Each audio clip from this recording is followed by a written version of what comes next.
Hey, welcome back. You watching Liquid Lunch on Biz TV? Just kicking it through hour two here of a Money Monday edition, and we're joined by one of our money guests. We missed him last week, but we're lucky enough to kick off the week with him this week. Gary Goldman joins us right now. He's a political analyst and nationally recognized host of Business, Politics, and Lifestyles, a weekly talk show airing on WCRN, and Gary, I know you talk about where business and politics and lifestyles all intersect.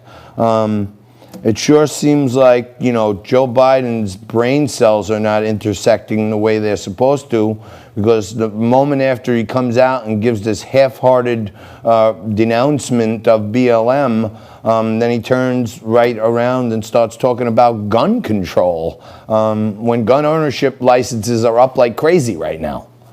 Yeah, I mean, gun license ownership, you talk to any gun store owner, they can't get the product, and as soon as they're in the store, they're gone. Guns and ammunition. I listened to Vice President Biden, and when he talks about getting weapons of war off the street, he's out of context here. We're dealing with, you got to break it apart. There are citizens that legally get their gun license.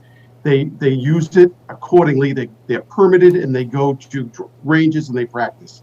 They don't go on the street with the idea of executing law enforcement agents. And that's exactly what happened here. So, he can spin it any way he wants, John. I think majority of the American people are getting tired of this. Never mind the fact that after this incident and seeing what's been going on the last several weeks, we should all be concerned of what's going on, because all of our safety is in jeopardy, the safety of ourselves, our family, and our friends. This movement, Black Lives Matter, has been allowed to roam our streets, loot, riot, assault, and do whatever they want, and this is the result of it. No question. Now, let me ask you this.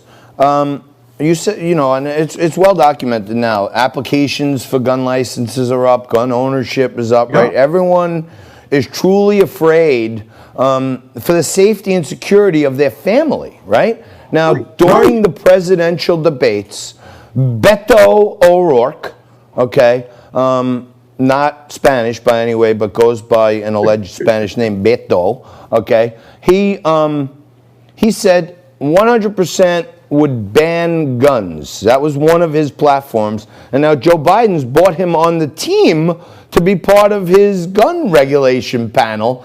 He told us straight out he wants to take away your guns. Damn right I will, he said. Well, he has said that. He said that when he was running for president himself. Look, I believe this country has been in a revolution for several years now, not quite the type that we've read about in our history books. But if Beto O'Rourke and Joe Biden want to go after our guns, they're going to see what a real revolution is in this country. I'm not promoting any type of violence, but the American people have a constitutional right to own these guns, Second Amendment, and they're not going to give them up. And if they think they're just going to confiscate or do things to enact laws so they can't get ammunition or do things, the American people and gun owners are not going to take this sitting down, John. They're just not going to take it.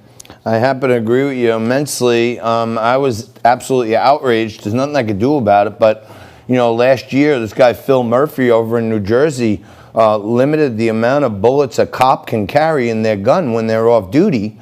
And even an off-duty cop who's a professionally trained marksman can get arrested if he has more than one magazine with him when he's off duty. And you would think, wow, those are the guys you want to keep armed, but they're taking bullets away from cops even.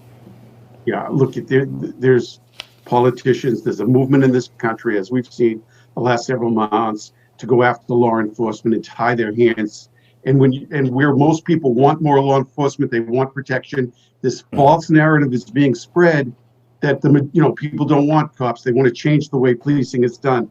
It's nothing but a lie. And tying the hands of even an off-duty police officer, who we could probably go and find many accounts of where they've saved lives by wherever they may be.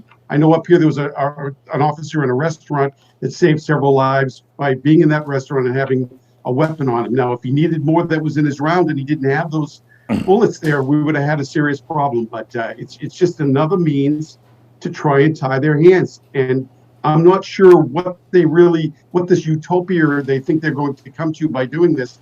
The streets of America without law enforcement will become evil. They're becoming evil every day as we speak now, and they will be much worse We're seeing people leaving cities, leaving areas, going into suburbia, which I think, unfortunately, the crowd's going to follow them there.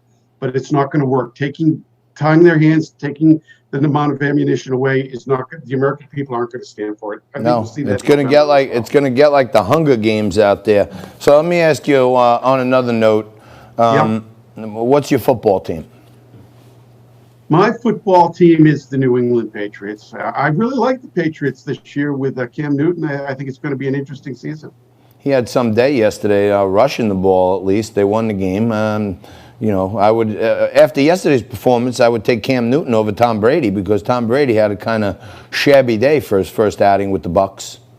Yeah, it was sort of reminiscent of some of his games and his facial expressions when he was with the Patriots, and he wasn't had that good a day. But look I think Brady has some offense down there. If they do get it in line, I think he may be someone to be reckoned with. But we'll see. Right now, I'm sticking with my Pats. All right.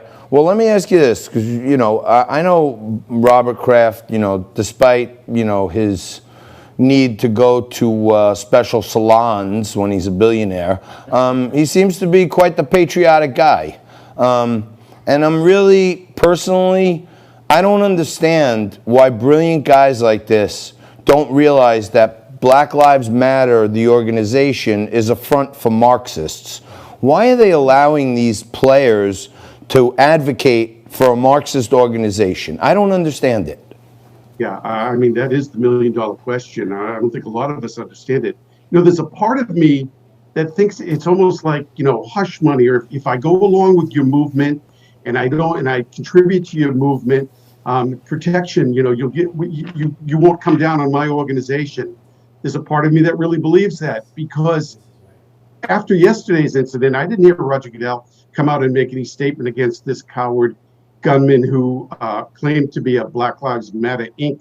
I like to refer to him as Black Lives Matter Inc. individual. I really don't understand the NFL. I don't understand a guy like Kraft, and I think it is going to come back to haunt them, John.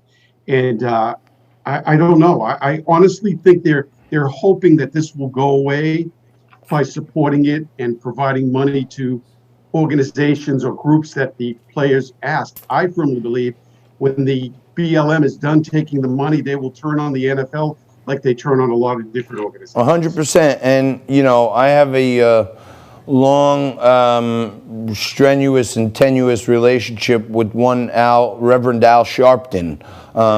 And this hush money stuff smacks of his tactic. He would go to Coca-Cola and McDonald's and Pepsi and say, hey, you're not diverse enough, and then make a big stink about it. And then all those companies would make donations to the National Action Network so that he would say to them, hey, okay.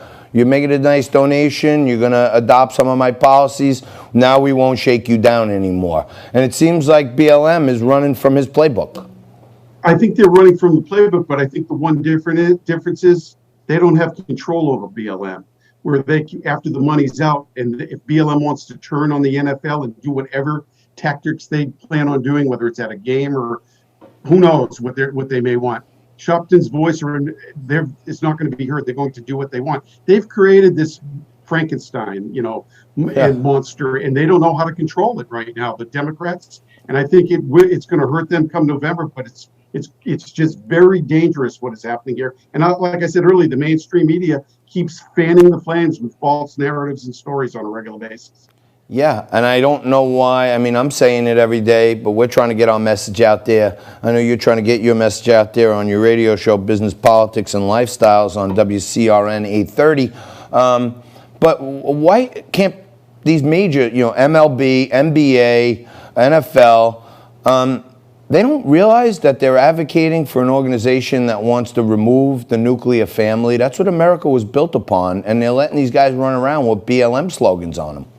And the very nuclear family that a lot of players have talked about, how their family, the problems they had growing up because of certain things that happened in their family. So it's almost hypocritical and contradictory to what some of the players are fighting for when they were victims of families that were apart or didn't have a dad growing up. We could go through the list of a number of different things. And it's hard for me to fathom that. It's also hard to me to fathom, John, that a majority of these players really don't understand anything about this, nor have they voted in elections in the past. even more concerning. Yep, it sure is. Everything's concerning, and it's concerning for me that we have to end this segment because you're such a wonderful guest and great friend of the show. But hopefully we'll have you back on soon, my friend, and go Pats. I'm okay with that now.